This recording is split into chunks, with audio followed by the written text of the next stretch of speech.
একসময় ঘন জঙ্গলের ভেতরে থাকত এক ভীষণ চালাক শিয়াল। সারা দিন সে খাবারের খোঁজে ঘুরে বেড়াত। একদিন সে দেখল গাছের ডালে বসে আছে একটা কাক।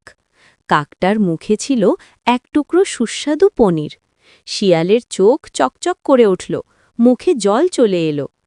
শিয়াল গাছের নিচে এসে খুব মিষ্টি গলায় বলল, ওহে কাক ভাই, তোমার সৌন্দর্য আর গানের খ্যাতি তো পুরো জঙ্গল জুড়ে।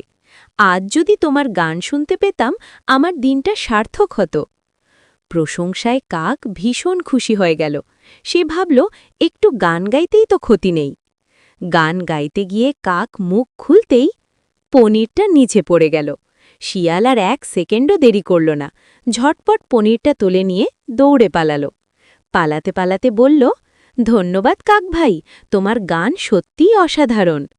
কাক তখন বুঝল সে শিয়ালের চালাকির ফাঁদে পড়েছে, কিন্তু তখন আর কিছু করার ছিল না। সে লজ্জায় চুপচাপ বসে রইল।